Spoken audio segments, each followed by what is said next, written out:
Hello and welcome to the Tennis Podcast. My name is Nick. I'm Brandon.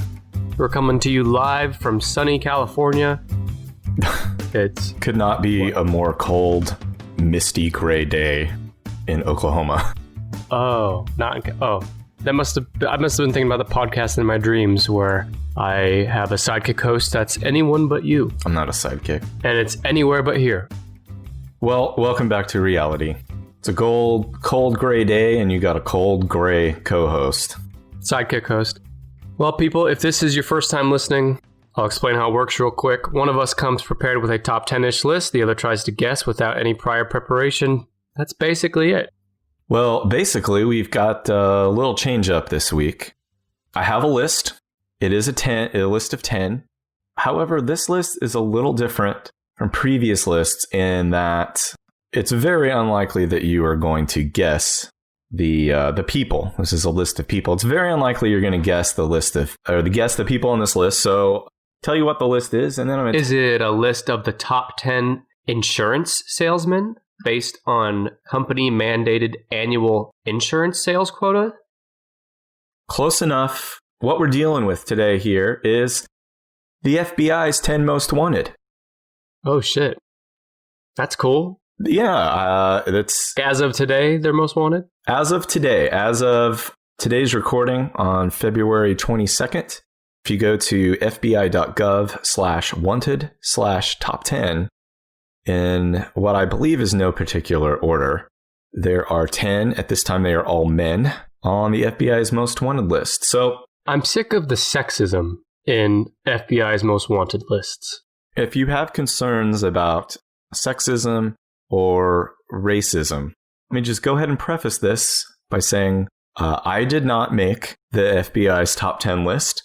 If anyone is upset or offended by people on this list, feel free to contact your local FBI office and tell them how you feel about it.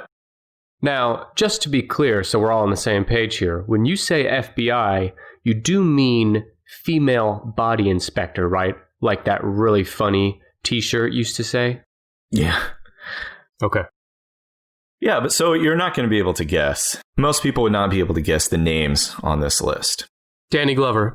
Danny Glover's not on the list. Al Roker. What I propose we do is for each person on this list, I'm going to tell you their name, and I'm going to give you as much detail about them and their life as possible.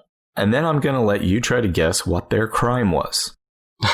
And then I'll fill you in on what details of the crime that I have. Are you ready? I don't know. I don't know if you are either, but I'm going to start anyway. Okay. And again, these are in no particular order. I don't believe that the FBI ranks them. So I'm just going to go in the order they were displayed on the website when I was doing my notes this week. You have a lot of FBI listeners. And so Andrew McCabe, James Comey. Sure, all those people. J. Edgar Hoover. J. Edgar Hoover, listener of the show. If any of you FBI guys and gals want to call us up and correct us, don't do that. Don't do that. Yeah.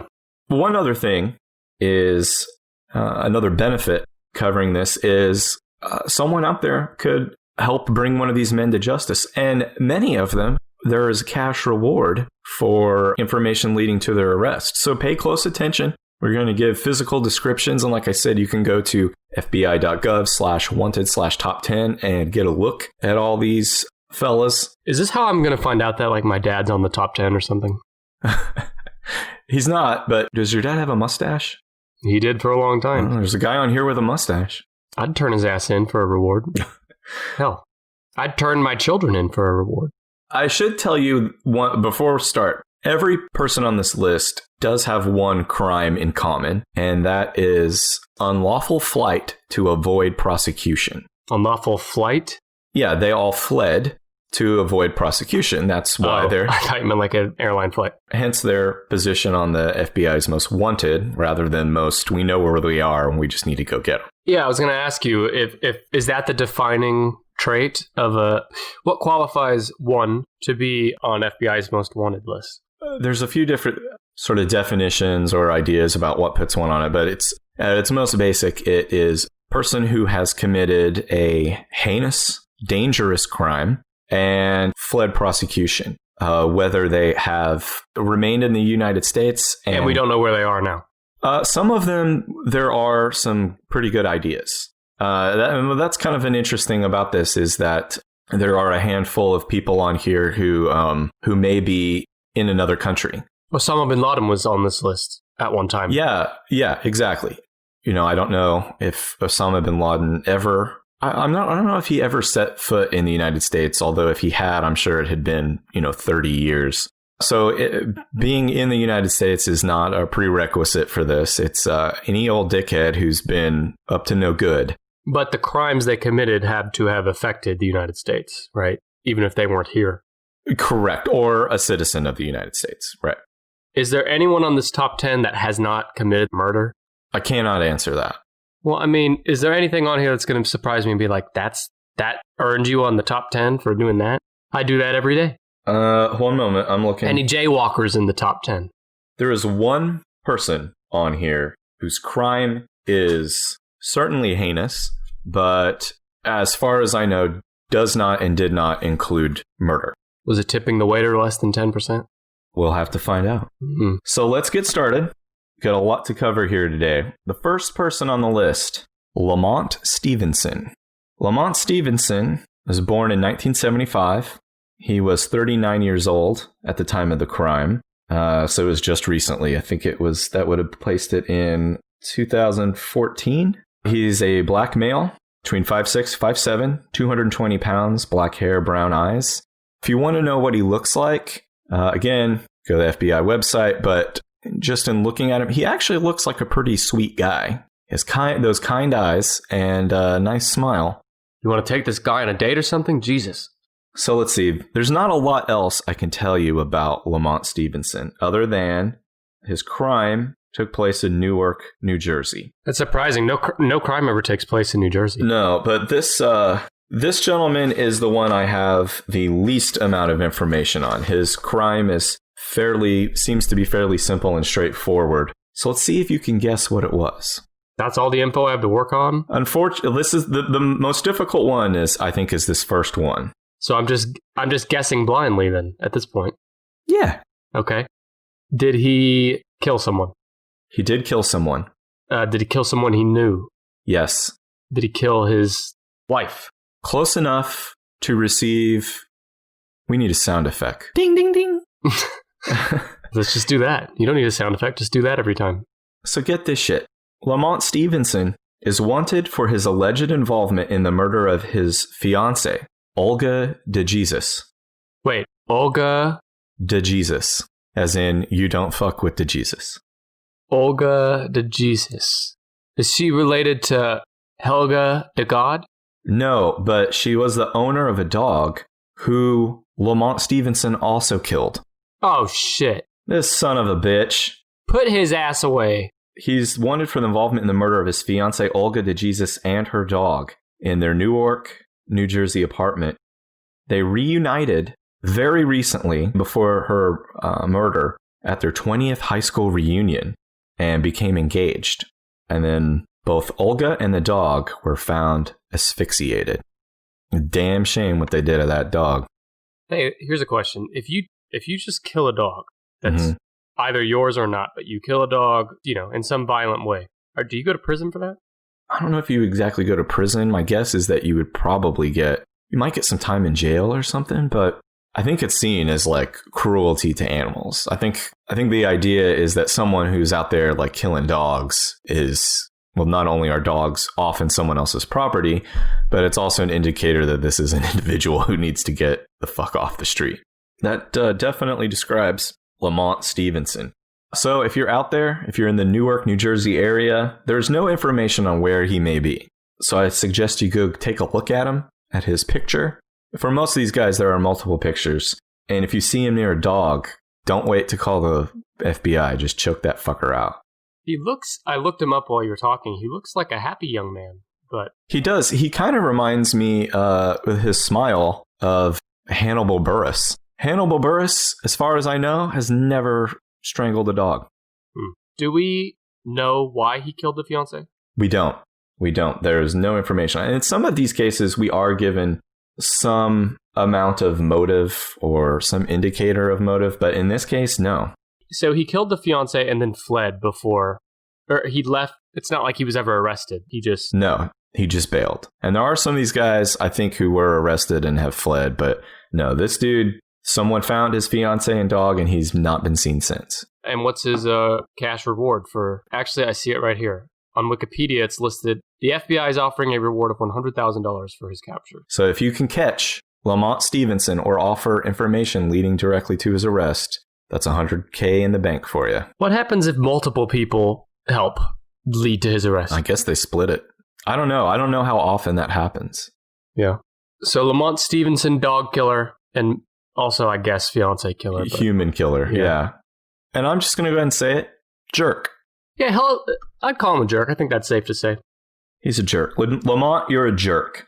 Listener of the show, Lamont Stevenson. Yeah, listener to the show. If we can find out who's downloading, maybe we can catch him. All right, so I'm moving on now to the next suspect on the list.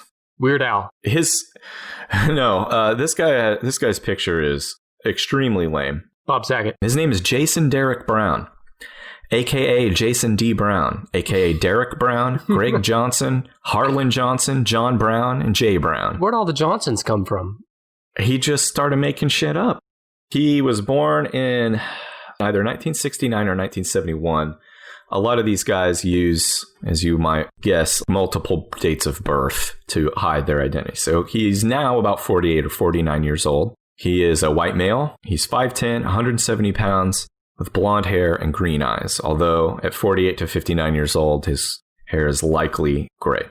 Brown speaks fluent French and has a master's degree in international business. He's an avid golfer, snowboarder, skier, and dirt biker. He enjoys being the center of attention. He's been known to frequent nightclubs where he enjoys showing off his high-priced vehicles, boats, and other toys. I guess he's like... Wait, he tows a boat to the club. and along with whatever his other toys are. If he's got a ColecoVision or a Commodore 64, he's bragging about. He's puffing out his chest about all this shit. They're like, booth or table? He's like, no, I brought my boat. I'll just sit in the boat. So although he defaulted, he likes to present himself as a high roller. But he defaulted on at least one large loan and was racking up tens of thousands of dollars in debt in 2004, which is the year his crime was committed.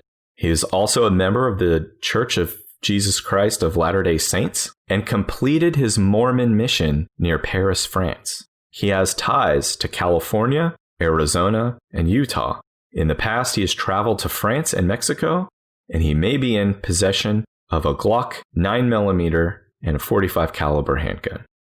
So, name that crime. So he's 50 now, right? He's roughly 50, but at the time of his crime, he was about 33. And it was at the time of his crime that all this was known about him, that he was a high roller. Yes. What did he do for a living? He imported golf equipment.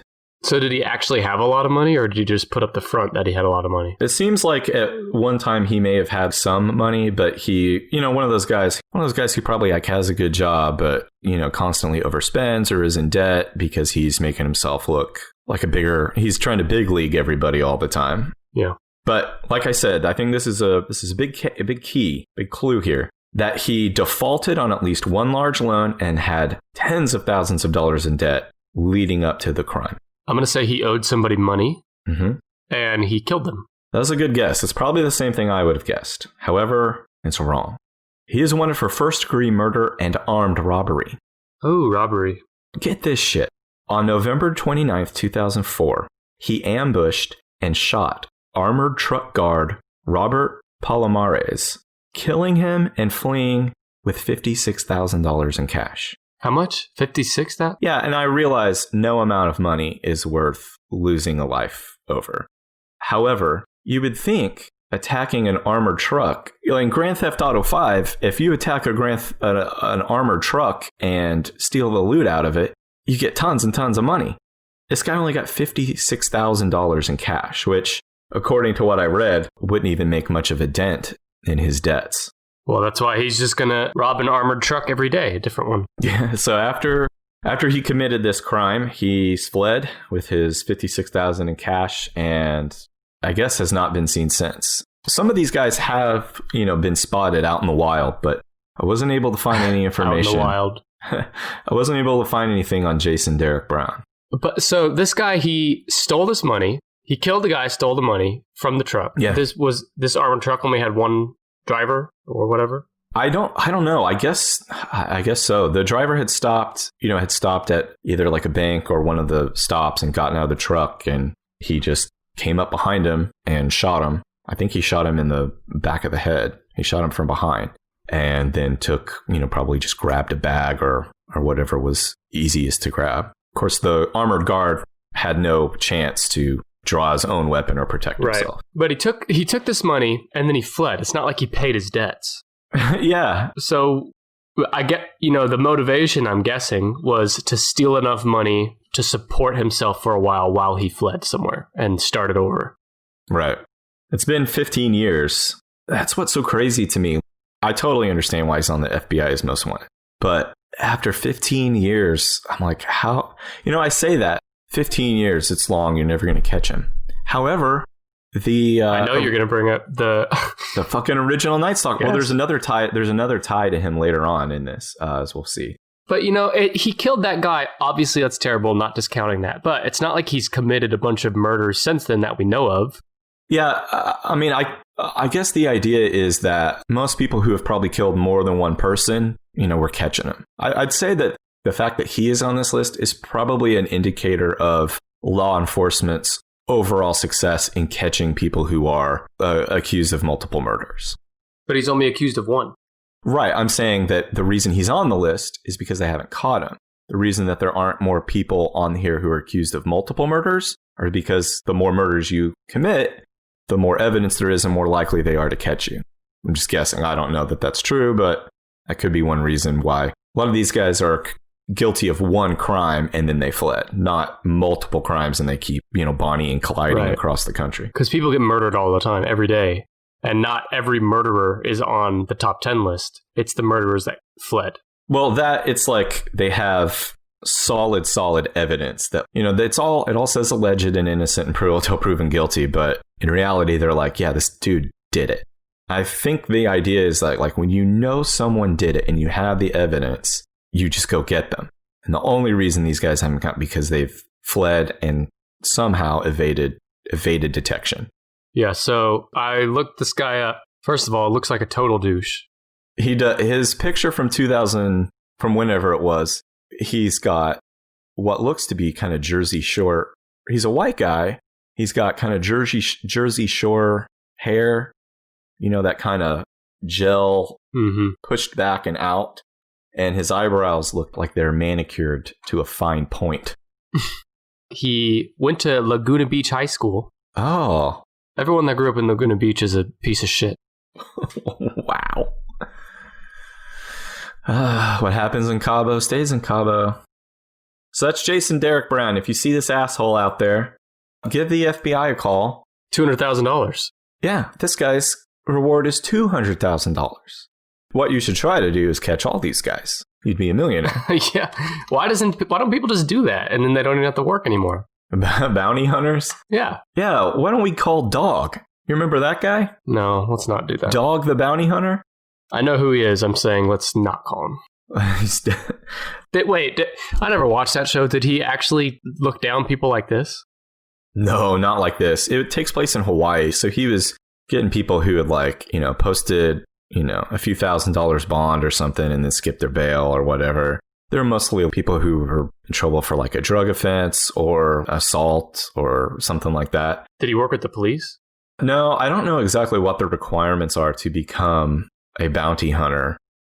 You do work with the bail bondsman, but they can't carry guns. I think they all carry pepper spray and tasers. It's weird. It's just, I don't know. I mean, I'm sure that there are ex-law enforcement professionals who go into bounty hunting, or maybe people who used to be in the military who are trained in some way to be bounty hunters. But I know there's a lot of bounty hunters out there, or some bounty hunters out there. I saw this one. I got to look up this YouTube video, but there were two women in their 40s or 50s trying to start a YouTube channel where they were bounty hunters. That was kind of the catch, Their the hook is that they're moms and they're bounty hunters. And there's like one video of them just getting their asses handed to them. I can't remember what it was, but it didn't work out. By the police? No, by someone they were trying to capture. Jason Derek Brown? Yeah. Well, Jason, we know you're listening, and it's safe to come home now. So next on the list, this dude is a real bad one. This one's nuts. Fella's name is Rafael Caro Quintero, a.k.a. Rafa. I'm going to go ahead and tell you his occupation. Thank you. He was the leader in the Sinaloa cartel and the Caro Quintero drug trafficking organization. So he's a cartel leader. Those dudes are spooky. He was born in 1952, which would have made him 33 years old at the time of these crimes. So 80s. 1985, Caro Quintero was 33 years old. He's a Hispanic male, 6 foot, 170 pounds, black and now gray hair, brown eyes, and of course speaks Spanish. He was born in Sinaloa, Mexico. He's the oldest male in a house of 12 children. His father died when he was 14 years old, and he began working to take care of his family alongside of his mother. His work in drug trafficking began when he was like 14 or 15. He started growing marijuana in a small field and that's how he got his start. This is in Mexico, right? Correct. And then became, like I said, leader of the Sinaloa cartel and the Caro Quintero drug trafficking organization. So I'll give you one more hint. Multiple crimes. This is not just one murder. Oh, that's the hint. There is a little bit that I can get, a little bit more that I can give you. So he's been on the run or hiding for a while. This is nuts, by the way. What I'm about to read you is crazy. A Huffington Post journalist visited him in his home in Mazatlan, Mexico. And I hope I'm pronouncing these right. I'm trying. In April 2018, so less than a year ago, a journalist visited him. He's old and frail. He is unable to live the lavish lifestyle of a drug lord. He spends his days saying that he wishes to live in peace. And he also spends his days looking for drones. Okay. Because he's extremely paranoid. I have a lot of questions. Okay. Number one, if a Huffington Post journalist traveled to his home, then why was he not? I have no idea. I mean, it must have to do with extraterrestrial probing? Extradition. Oh, okay. Which is what? Well, extradition is when you're wanted for a crime in one country. So if he's wanted by the FBI in the United States, and if he was captured by the Mexican authorities or law enforcement, he would be extradited. He would be sent to the U.S. Like in cooperation with the United States to prosecute him for his crimes. They would send him to the United States to be tried. So that's the big thing with a lot of these guys some of these guys who have escaped and fled to another country is even if you find them in that country, you have to work out the extradition process, which I would guess in some cases is much more difficult than others. In some cases, it's probably pretty straightforward. So Mexico is not cooperating. I don't know. It sounds like, I don't know. It could be that he's old and frail and they're like, we're not going to go out, it sounds like he's also in a very isolated place. So it may not be worth the time and effort to drag an old, frail man out of the countryside and then ship him off to the U.S. I don't know. I couldn't tell you. Doesn't he know that the U.S. is the number one country in the world? It's the land of freedom. He just can't help himself. So he can't help himself. I got to go over the border. He can live the American dream. Okay, second question, the drones. So he's just paranoid that the government's after him. Yeah, some government, yeah, sure. So I'm surprised he let an American reporter to his home. I can't explain it. The details around that were scant. Scant. Listen to you. So do you have any guess about what crime crimes he committed. Now, I'm sure he's committed more crimes than this. Okay. These are the crimes that the FBI is specifically after him for. But he's in Mexico. He's a Mexican citizen, Mexican Yes. cartel, but the United Yes. States is after him. Yes. He ordered the murder of one or more American drug rivals. So I like the way you're thinking. Unfortunately, no. Yeah, how unfortunate. I think you're kind of in the same vein as him ordering a killing based on their business. Every drug lord reference I have is from Breaking Bad. There is an element of Breaking Bad in here, as you are about to learn in about 2 seconds. 1, 2. Rafael Caro Quintero is wanted for the kidnapping and murder of DEA special agent, just like Hank. Yeah, I got it. Yeah, DEA special agent Enrique Kiki Camarena. You're right. Kiki is just like Hank. He's wanted for the kidnapping murder of this DEA agent named Camarena in 1985 in Mexico. Also, Camarena's pilot, Alfredo Avelar, American writer, John Clay Walker, and a dentistry student named Alberto Radalat. He killed all 4 of them? Or ordered it. So listen to this story. Caro Quintero is accused of ordering the abduction, torture, and murder of writer John Clay Walker and dentistry student Albert Radalat. Wait. Albert Radalat? Albert Radalat. You're telling me this guy was killed and his name was Radalat and he was killed with a writer? Yeah. What are the odds? Yes. On January 30th, 1985, the 2 Americans were dining in a Guadalajara restaurant when they encountered Caro Quintero and his men as they accidentally walked into one of Caro Quintero's private parties. Authorities believe Caro Quintero had mistaken them for U.S. undercover agents. Oh my God. So get this shit. This is what was fucking unbelievable to me. So there's 2 guys, an American writer and a dentistry student. I'm not sure where the dentistry student is from. So if the dentist's name was Red a lot, then maybe the writer's name, what'd you say his name was? Was it Floss a lot? John Floss a lot? Yes. John Clay Walker. So they're at dinner. It's not clear if they were at dinner together. It sounds as though they may have been.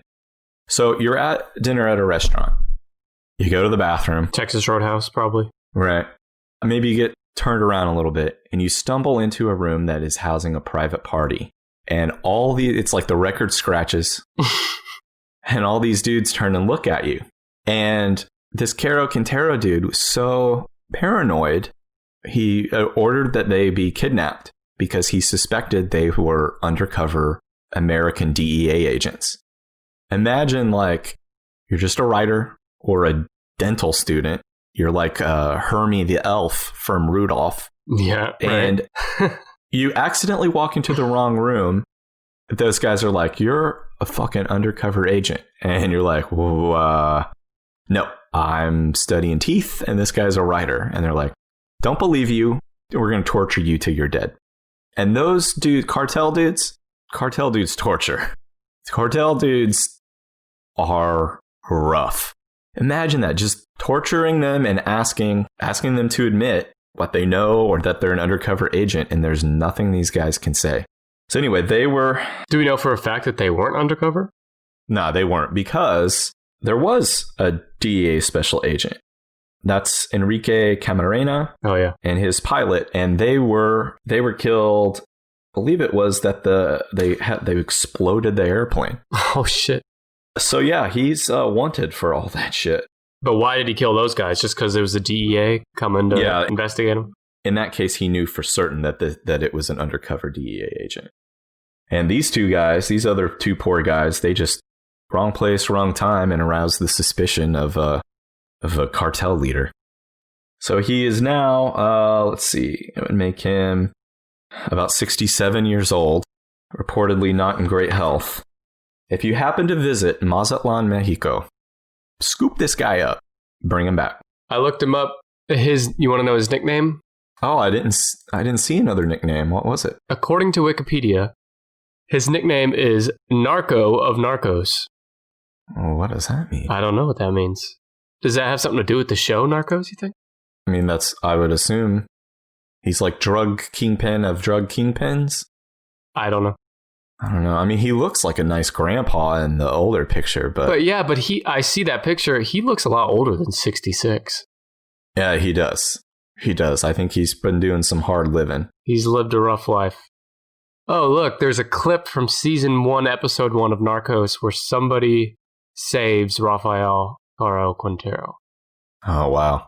I have to watch that show. It's got a lot of great actors in it. It's got a lot of great reviews. Is that the one where Kimmy Schmidt lived in a bunker her whole life and then came out? It's a comedy. All right, next on the list. Hang on. We're going to pause here for a minute. Okay. Is there any situation where you would do a Walter White? And become a drug maker? A drug dealer? Yeah, let's say that you were in Walter White's position. He had cancer, insurance sucks. Let's say you didn't have the rich friends, and you wanted your family to be financially set after you're gone. Is drug trafficking something you even consider? And this is on the record and being recorded. No, I have too much anxiety.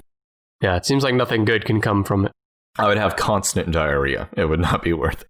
Wait, are you talking about today, or are you talking about in this? Diarrhea wasn't one of the symptoms of your illness, but you're just eating up with it.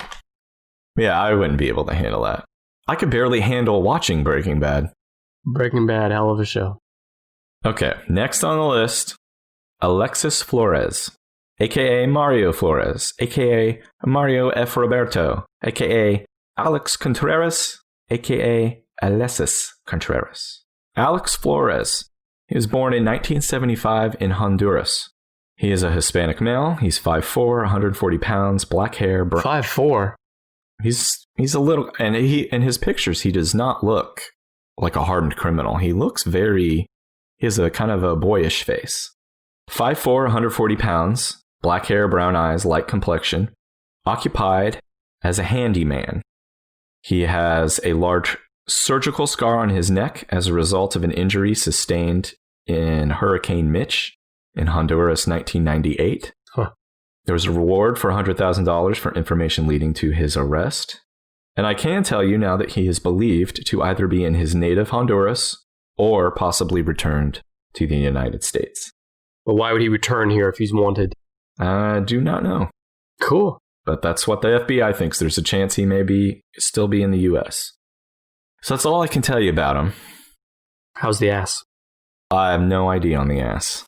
The FBI did not list any. It is a light-complected ass. Yeah. What do you think the hair level is on it? Probably pretty low. Yeah. Well, we don't have any ladies on the list, but at least we have an Alexis. Am I supposed to guess his crime now? Yeah, you can try. This one's going to be a little bit more. Well, tell you what. No, it's not to say it's more difficult. Go ahead. He's 5'4". 140 pounds, so he's smaller than average. Is his crime stealing magic beans from a farmer in an attempt to grow said magic beans into a beanstalk? I can't believe you guessed it. Cool. No, it wasn't stealing magic beans. It was kidnapping and murder. Oh, okay. I was close. It's a fascinating story. In 2004, police in Arizona came to Flores' residence in response to a noise complaint. In America? Yes, in Arizona. He gave the police fake identification. And so he was arrested on a felony charge of providing false identification. He was not in this country legally. Yeah, we got to build a wall around Honduras next. Am I right? Nope. It's the only way to make America great again. The more walls, the better. Nope. And as part of that felony charge, his DNA sample was added to the FBI's CODIS database, which is where all DNA samples from felons are supposed to be added to. And then he was deported back to Honduras. So 2 years later, in 2006, his DNA was matched to evidence found on the body of 5-year-old Iriana de Jesus, another de Jesus. What are the odds of that? I don't know. It struck me as well. Matched to evidence found on the body of 5-year-old Iriana de Jesus from Philadelphia, Pennsylvania. He showed up in the area as basically a hobo. He was a drifter looking for work, called himself Carlos. A handyman, a local handyman, hired him and gave him a job, shelter, and clothing.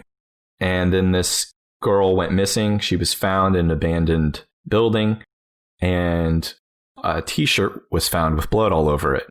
The handyman who had hired Alexis Carlos Flores recognized that t-shirt as one he had given to this drifter, Carlos. And of course, the drifter had by this time moved on. It sounds like this would have never been solved had it not been for someone making a noise complaint against him, which led the authorities to arrest him on a felony charge, take his DNA sample, and then deport him to Honduras. Now, since he's been deported, that's why they're saying he could either be in Honduras or, I don't know why he would come back to the United States, but evidently that's one of the things they think he may have done.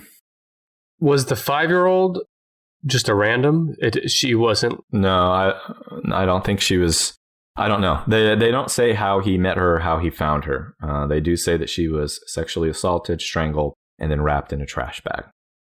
So Alexis Flores, big fucking dickhead. If you see this guy out there, if you're in Honduras listening right now, keep on the lookout for this baby-faced dickhead with a scar on his neck. Yeah, look down at your feet because he'll be low to the ground.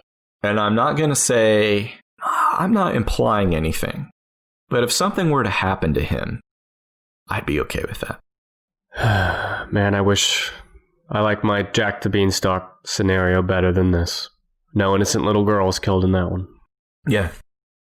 So that's Alexis Flores. Again, you can check out pictures of these bozos on the FBI's website. But unless you're in Honduras, you may not find this fella. Yeah, he does not look like... I would not have pegged him for that, but you know. No.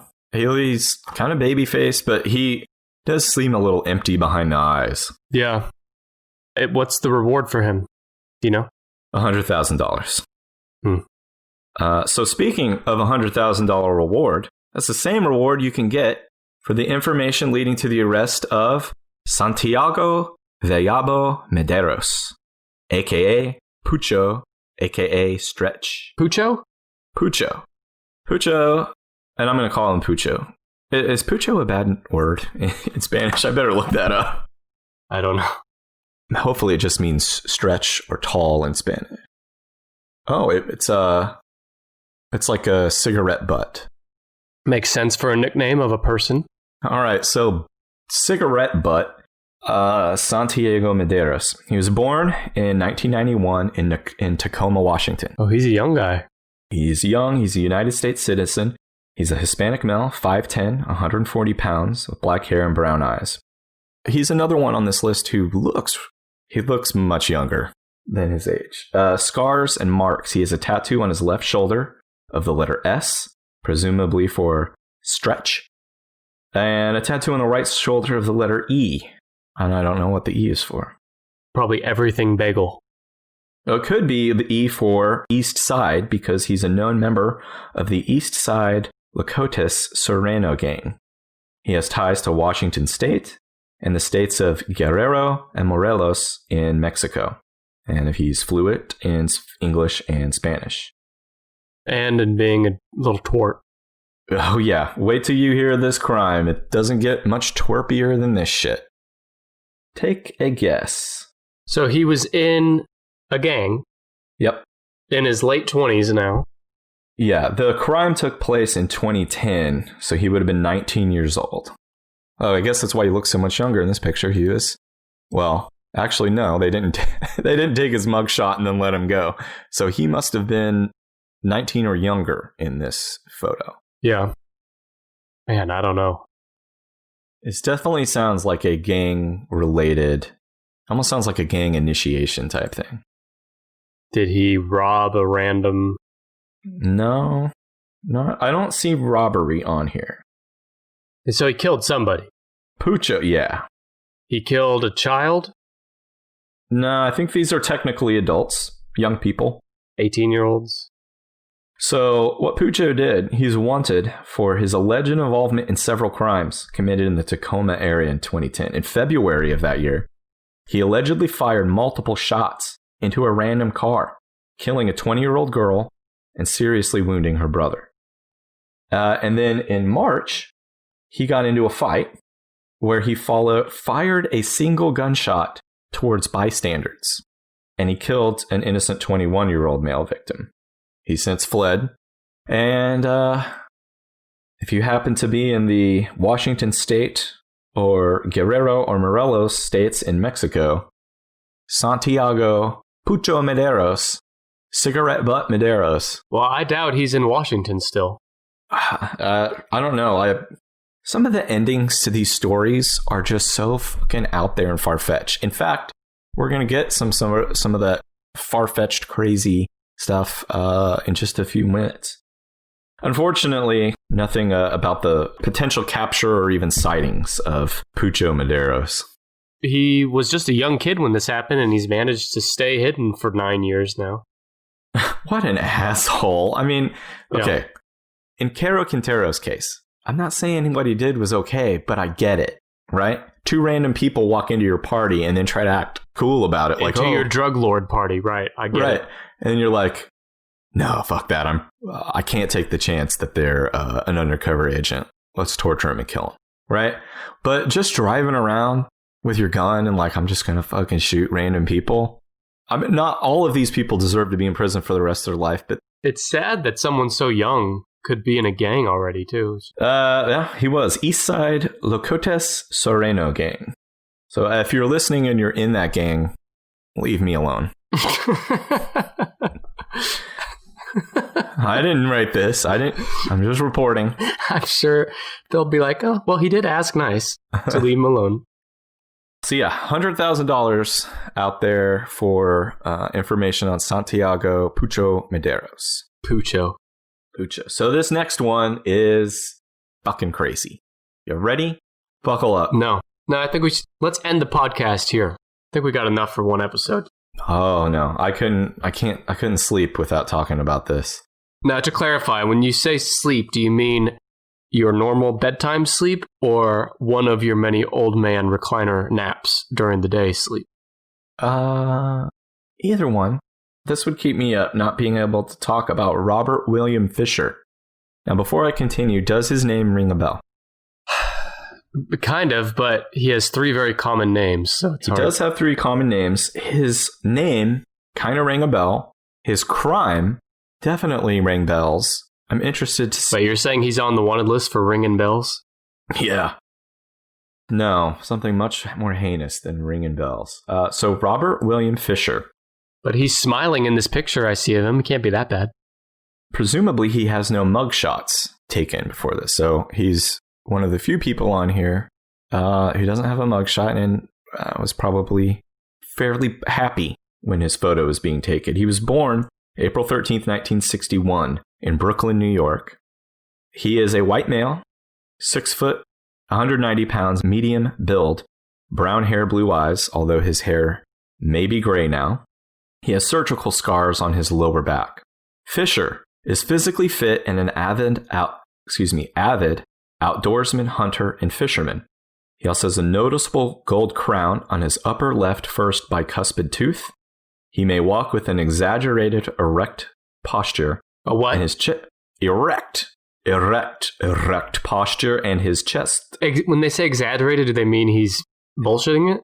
No. He's an exaggerated erect posture and his chest pushed out due to a lower back injury. So he's just standing up like super, super straight with his chest pushed out. He is known to chew tobacco heavily, which is gross.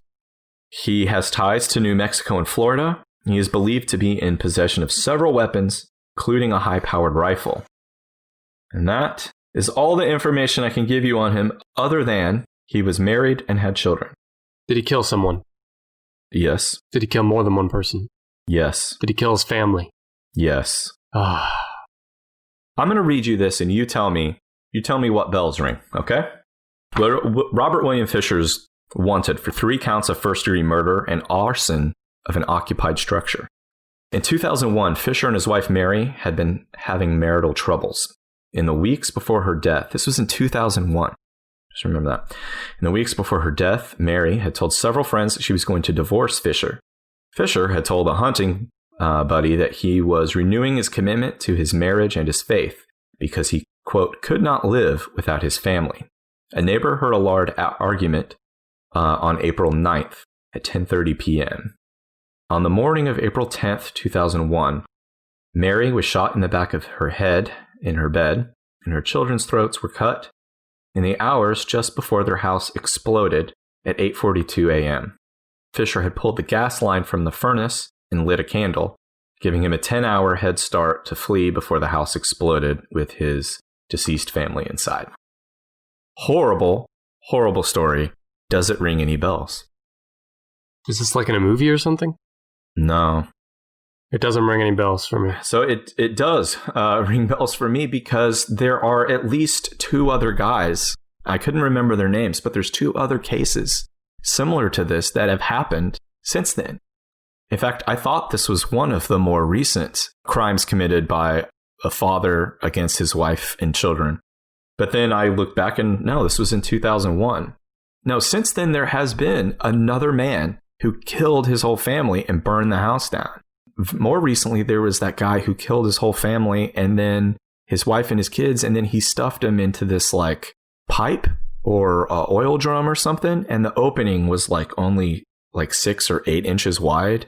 So he like cut them up and stuffed them in there. Reminds me of the Bever brothers too. Obviously different circumstances, but 2 brothers killed their whole family. Yeah, let's Why? A little bit off topic, but for those of you out there who have not heard of the Bever brothers, that's Bever. Their names are Michael and Robert Bevers. Without getting too into it, because it's certainly its own podcast, less than a mile from where Nick and I, we didn't live together, but our houses were very close. We visited each other in the night frequently, though. Yeah. To practice for our podcast, of course. Yeah. Less than a mile from where we used to live, 2 brothers aged, I think, 15 and 18 at the time, attacked their mother, father, it was either 4 or 5 younger siblings with knives. The mother was stabbed like 40-something times in the face. Yeah. The baby was unharmed. There was a toddler or baby that was unharmed. They had planned to harm her, though. Yes. They just didn't get to her. And their 13-year-old sister survived the attack and is now living with family members. It's an extremely fascinating case, horrible case. Well, the worst part about it is that they had planned to go on a killing spree across the country. They had a bunch of ammo delivered to their house. Right, the day following the murder. Yeah. So the murder was interrupted, or police showed up in the middle of all this. One of the siblings, one of the younger children, called 911 during the attack. So he got out a small amount of information saying his brothers were attacking his family, and he was also killed. But the police showed up during the murder. The brothers ran behind their house. There's a creek running behind it, and they hid in the creek. You can see in their mugshots that they'd been laying down in some muddy grass or something, hiding from the cops. Of course, the police dogs found them very quickly. Robert Bever, if I remember correctly, pled guilty, right? Yeah. And is serving out his sentence. He has attempted suicide in jail or prison. His younger brother, Michael Bevers, I believe, pleaded not guilty or pled not guilty. Insanity plea, I'm pretty sure. Insanity or placing the blame upon the older brother for influencing him.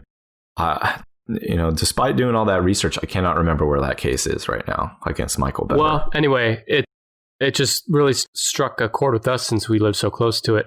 But if you want to know more about it, the podcast Sword and Scale did do an episode on this a few months ago. Mm-hmm. You can find out more there. But this guy, Robert William Fisher on the America's Most Wanted, he kills his family, burns the house down, flees the scene, and has not been seen since.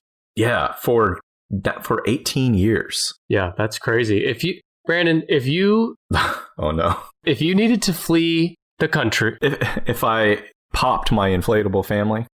You popped all your inflatable family. Let's just not even be specific. Let's just say you were wanted for a crime, even if you didn't do it. Okay. But you knew you had to be in hiding for the rest of your life. What would you do? Where would you go? And you only had up to 10 hours to make a plan and get away? Yeah. Probably head towards like the desert in either Arizona or Nevada or Utah or maybe even Alaska. Obviously not desert in Alaska, but Alaska is another place where I think people who wind up in Alaska are probably fleeing something. Right. Everyone in Alaska is fleeing something, every single one. But the desert, I mean, where would you... People could find you in the desert. I don't know. Do you mean you'd live in the wild when you say that? Yeah, I'd live like a rattlesnake. I don't know.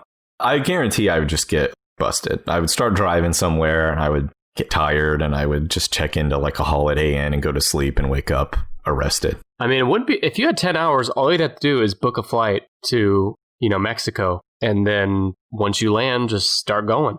So how do you get... if you had to live in Mexico, how would you get over Montezuma's revenge?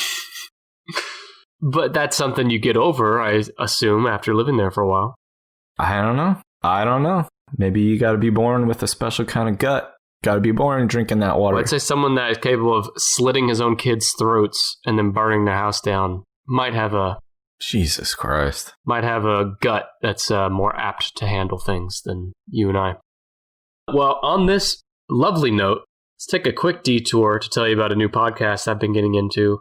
It's called the Extra Cheese Podcast, and it's just as great as it sounds. The Extra Cheese Podcast is a weekly look into movies and TV shows that make you groan and roll your eyes.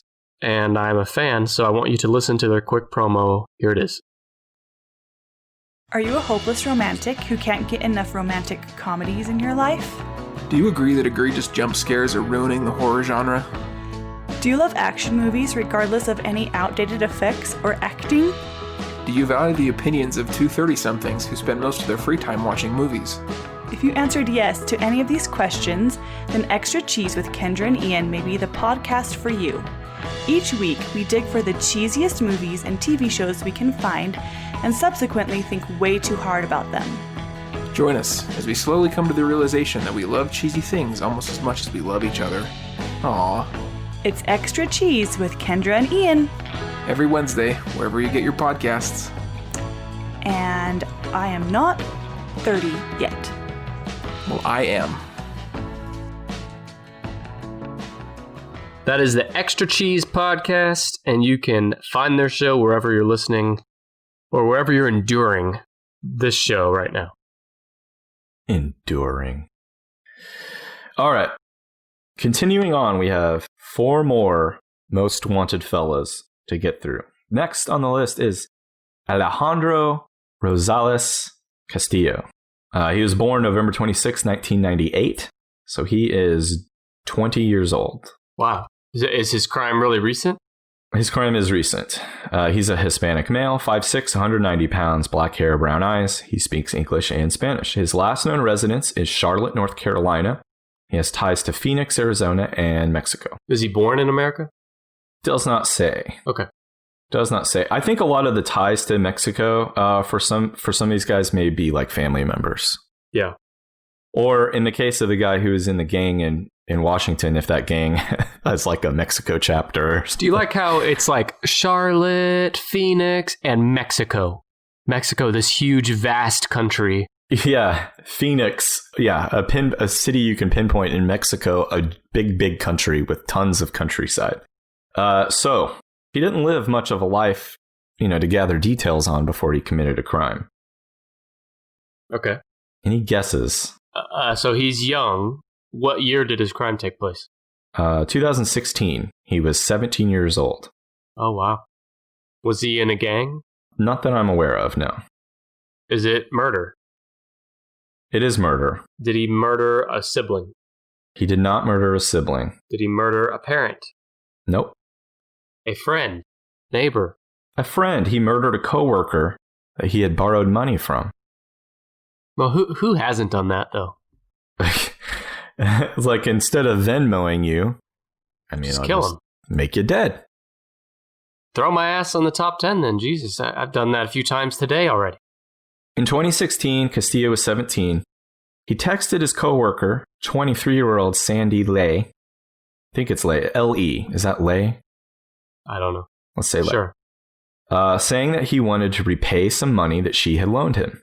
So he owed her money. Okay. Another coworker named Amia Feaster. Feaster? I hardly know her. Amia Feaster drove Castillo to meet Lay. Lay was last seen at the Quick Trip where she had agreed to meet Castillo. Which, Castillo, that's pretty stupid on your part because Quick Trip has tons of cameras, as do most convenience stores. It is believed that Castillo forced her to withdraw all the money from her bank account, and then he and Feaster drove Lay to a remote wooded area and shot her in the head, then dumped her body and fled in Lay's car. Feaster surrendered herself to authorities in Mexico a couple months later. She was extradited back to the U.S. and charged with accessory after the fact to murder and larceny of a motor vehicle. Get this shit, she's currently out on bond. What? Yeah. Why? I don't know. I don't get it. It sounds like he is most likely in Mexico. If they escaped together and she was found in Mexico, I would say he's most likely there. But why weren't they together? I wonder. I don't know. She says she surrendered herself to authorities in Mexico. So I guess he's holding out. Enjoying those burritos. It's just like, again, I get a crime of like, I have to cover this big thing up, or an undercover agent is going to bust my drug cartel and send me to prison, cost me millions of dollars. I'm not saying it's a good thing to do, but I understand that motive. But like, how much money does a 23-year-old have in her bank account? Yeah, I know. And it was a coworker. And if he's 17, I'm guessing it was, like a restaurant or something that they worked at. Look, I'm not trying to tell you guys how to be criminals, but don't text the person you're about to kill. Don't meet them at a place that is covered with security cameras. And then don't steal their car when you leave. I mean, I guess if you do all those things, that's why you have to flee to Mexico. Where did this take place? Charlotte, North Carolina.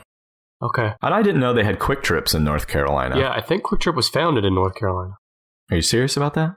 I think so. It was founded in Tulsa. I don't think it was founded in Tulsa. Quick Trip is a Tulsa-based company. Okay, but they... God, okay. I'm going to feel so good when you're wrong. Yeah, you're right. Headquarters in Tulsa. Hell yeah. Something about North Carolina, though, with them. All right, well, Brandon, if a close personal friend, let's say your best friend, other than me, your best friend in the world came to you and said, Brandon, I killed someone. And I did it out of self-defense. But it looks really bad. Please don't tell anyone. Well, first I would ask, why the fuck did you just tell me that? I don't want to know that. Would you report your friend? I don't know. I guess so. It was in self-defense, but then my friend like hid the body or something. Yeah, it was self-defense, but he was worried that nobody would believe him, so he. No, and here's why. If I was single and had no children, I would probably shut my mouth. But if I get in trouble and go to prison because of withholding information, right? Then I'm my. But how would anyone even know that you knew? They always find out, man. I watch Investigative Discovery. I watch Forensic Files. They always find out. They always do. I couldn't take the chance. They never found the West Memphis 3 true killers. Well, in this age of text messages, no, I can't do it. Let me make a note here real quick. Don't tell Brandon about the dead body. Okay. So let's get back to the list.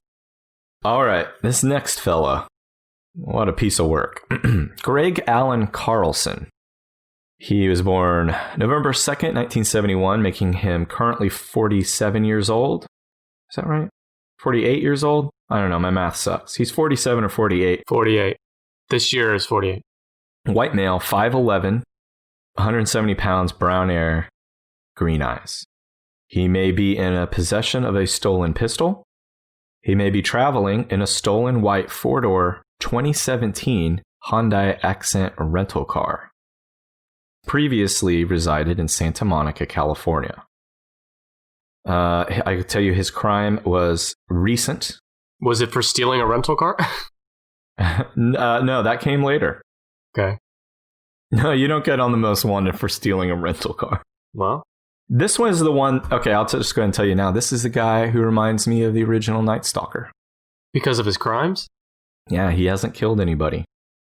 Okay, so he's raped people. He's a raper, yes. His crime is assault with intent to commit rape. The FBI called him a hot prowl rapist, meaning that he broke into women's homes while they were sleeping and raped them, like the original Night Stalker. Yeah. So get this shit. He was arrested in Los Angeles in September 2017 on charges of burglary, assault with intent to commit rape, and assault with a deadly weapon. He secured a $1 million bond by putting up his mother's home. So he gets in trouble for this, sells his mom's home to make his $1 million bond. With his mom's help, right? I don't know. I don't know. And then he fled to South Carolina. He then fled South Carolina with a stolen gun and the stolen rental car. On November 22nd, 2017, he led police on a high-speed chase through Hoover, Alabama. So he was seen as recently as November 2017. Cops were on his tail chasing him, and the police had to break off the pursuit due to safety concerns, and he got away.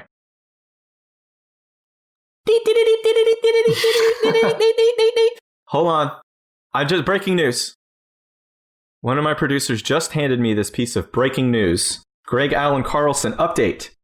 He's dead.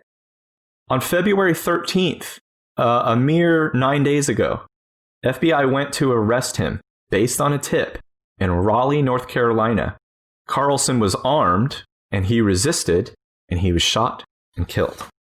Where was he staying? Like in a Fleabag hotel? I don't know. It didn't say.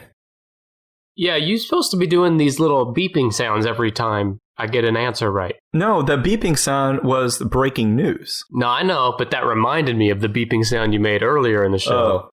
Oh, well, ding, ding, ding, ding, ding. I'll remember it now. For the next two, if you get it right.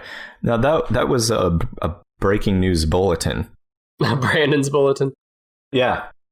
He's dead. But he's still on the list. He's still on here, and there's a little red banner at the bottom that says deceased. How many women did he rape that they know? It says multiple. I don't know. A lot. One is more than enough. One is a crime. Now, let me ask you another what-if scenario question. Okay. Let's say that you committed a crime, and it was a bad crime. Murder, could be self-defense or whatever. Doesn't really matter. If you thought there was a chance you could get away with it, would you? Or would you just go to the cops and try to explain up front first? Oh, I would try to get away with it. If you explain up front, you're getting in trouble. Yeah. If you don't explain, there's a chance you might not. Yeah, but if you explain up front, there's also a chance you can explain it, like if it's self-defense. I don't know. They always say, like, don't talk to the cops. Because they could trick you. So speaking of the West Memphis 3 again. You can get, what was that kid in Making a Murderer? Well, don't talk to the cops. I mean, like, you can bring your lawyer with you. Oh. Do you have a lawyer? No. Yeah, so if you were in trouble... I would get a public defender. You would? You wouldn't try to find a lawyer? No, I mean, I only know one person who is an attorney, but he's like I think he's a divorce attorney. Call him. He wouldn't help me very much. Is someone that's a divorce attorney even eligible to defend you in court in like a murder case? Eligible, yes. Competent to? I don't know. Well, I mean, like, you can bring on any lawyer you want. That's up to you, right? I guess so. Yeah, I think so. As long as they're they pass the bar. Pass the bar. Getting law lessons here on the Tennis Podcast. From someone who knows nothing about the law. We don't know anything about anything. People still listen to us. All right. This next guy, I remembered this story. And let's see if you remember this as well. The next guy on the list is Yasser Abdel Said. He was born January 27th, 1957, making him 62 years old. He is an Egyptian male, 6'2", 180 pounds, black and gray hair with a receding hairline, brown eyes. He has a dark brown spot on the lower left side of his neck, assuming that is a smear of chocolate. He always wears, I love this description's great. He always wears dark sunglasses indoors and outside. Uh-huh. He frequents Denny's and IHOP restaurants. Yeah, who doesn't? And he smokes Marlboro Light 100 cigarettes. Who doesn't? He has ties to New York, Texas, Virginia, Canada, and Egypt. Hang on, read that sentence again. New York, Texas, Virginia, Canada, and Egypt. Okay. One of those does not belong. One of those is not like the other. Loves dogs, especially black and tan colored German shepherds. God, they're so specific with this guy. He is known to carry a weapon at all times. Who doesn't? He is reported to have been very controlling of his family. He was believed to have felt that his two daughters, Amina, age 18, and Sarah, age 17, had dishonored his family by refusing to adhere to traditional standards of Egyptian cultural behavior. Yeah, who doesn't? Who doesn't think that for their kids? He married Patricia Owens in 1987. Patricia later alleged that Said was abusive during their marriage. They also had an older son named Islam Said and another daughter from a previous woman born in 1987. The girls, Amina and Sarah, showed up to school in Texas with signs of abuse from their father. Mother would not allow them to seek medical attention. Said spied on his daughters by video or audio taping them without their knowledge. Amina wrote in emails that her father intended to kill her. When Amina was 16, Yasser Said took her to Egypt to arrange a marriage to a much older friend of his. But Amina rejected the marriage.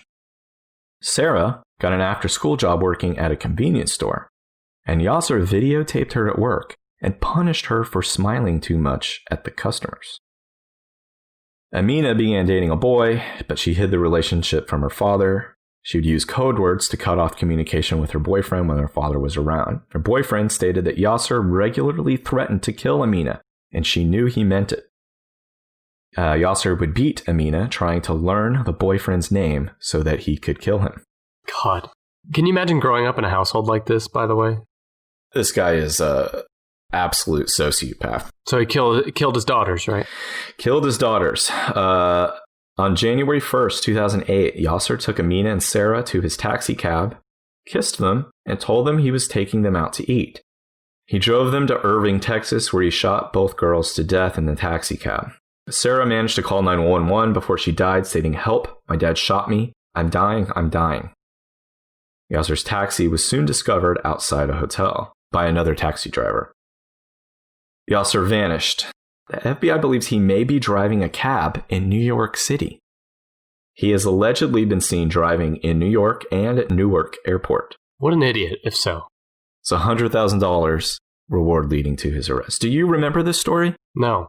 But if people have seen him in New York City, why is he not taken in by now? I don't know. I mean, I have to assume he's working under a different name. But this occurred in 2008. I remember it. I remember hearing about a dad who was super conservative, traditional, but he shot his own daughters because... For no reason, really. They were just trying to live normal lives, sounds like. They were just teenagers, yeah. Right. Sad. Abusive and controlling asshole, Yasser Abdel Said. If you see this jackass, he kind of looks like... Mario? He has a big mustache. He looks kind of like the time to make the donuts guy. He's a jerk. If you see him, get him. Tackle him. Yeah, don't. He carries a weapon all the time. But he loves dogs, so... Oh, God. All right, so we're to our last one on the list. The final in the FBI's top most wanted list. And this fella's name is a handful. His name is Bhadresh Kumar Chetanbhai Patel. Yeah, that's my middle name. Henceforth referred to as Patel. He was born May 15th, 1990, making him 28 years old. He's an Indian male, 5'9", 165 pounds, brown hair, brown eyes. Donut shop employee, employed by Dunkin Donuts. Time to make the donuts. That's a weird connection. Wait, he worked Dunkin Donuts? He worked at Dunkin Donuts in Newark, New Jersey. God, all these people in Newark. If we learned anything, is stay the fuck out of Newark. And be a woman, because they are not on the top 10 list. Yeah. Originally from, I don't know how to pronounce this correctly, Gujarat, Gujarat, India. He's, from India. Originally from India. He has ties to India, New Jersey, Kentucky, Georgia, and Illinois. India's just a small little town.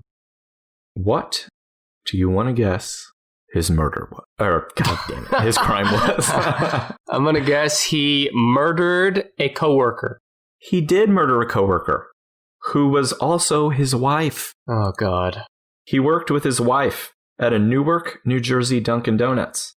For some reason, he stabbed his 21-year-old wife, Palak, multiple times with a large knife. Now, he is... At the Dunkin' Donuts? At the Dunkin' Donuts. He is on video before and after the killing. Ugh. So he was last seen taking a hotel shuttle to Newark Penn Station the day after the murder. He had a visa to be working in the U.S. and is believed to still be in the country. So this guy kills his wife at Dunkin' Donuts. He knows there's cameras there. And it's not like everyone didn't know who did it. So he's in a hotel in the area the next day. I don't know how he got away. I don't get it either. Surely he has like a fake ID. His name is extremely recognizable. I mean, I can't say it on command, but I would recognize it anywhere I saw it. In this country, a Bob Fisher or a Jason Brown can probably disappear a little easier than Bhadresh Kumar, Chetanbhai Patel, if they're going by their actual names. Yeah. Bhadresh Kumar is going to have a tougher time blending his name into a crowd. So he killed his wife on camera? No, the murder is not on camera. He is seen right before the murder, I think, holding the big knife. And then he's seen right after it, too. The murder is not on camera. I gotta see. There's a video here. I think the video is him walking in one direction and then after the murder walking in another direction. It's 2 minutes. Let's see. It shows him and the wife. His wife follows him into like this back corner. Mm-hmm. It says after killing, he walked to his apartment where he changed clothes and grabbed cash and his passport. He took a taxi to a hotel near Newark Airport. Yeah, there's video of him checking in at the hotel. So weird. Anyway. So there you have it, everybody. The FBI's current... Oh, we did it? Current 10 most wanted. We did it. Unless you don't count the guy who is deceased now, as of just last week. Pucho. Pucho's still out there. Yeah, get Pucho. Take a look at that website if you recognize any of them. If you get the 100,000, throw a bone my way for tipping you off. Well, that was an interesting list. Different take on our usual format here, but I dug it. A little true crime thrown our way. Brandon, how many times have you been on the FBI's top 10 most wanted? And how many times was it for something related to your butt? I've never been in police custody. You haven't? No, I'm not a big... Not even someone saying, damn, look at that butt, arrest that man.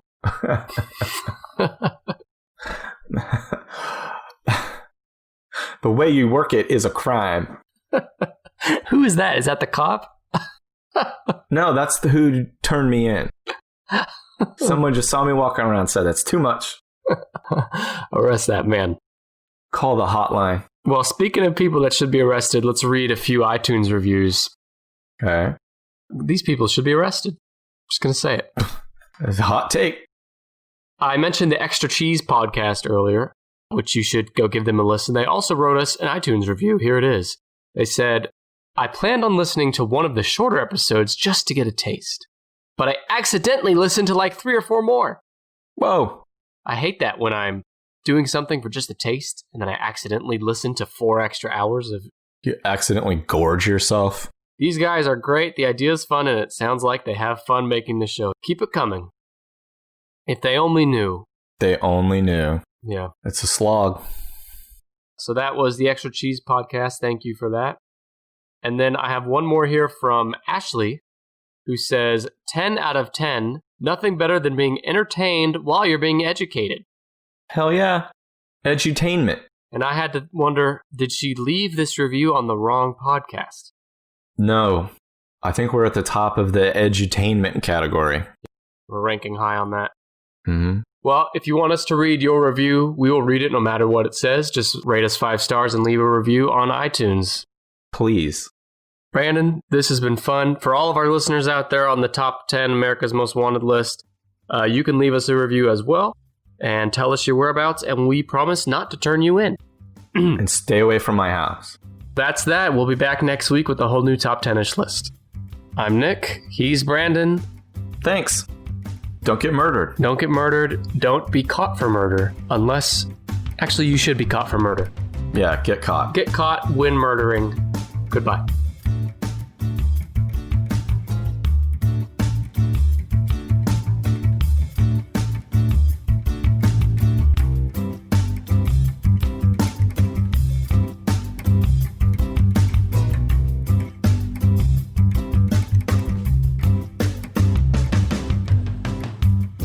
We'd like to thank Kevin MacLeod for his song Hackbeat, which we found on incompetech.com for the official Tennis podcast theme.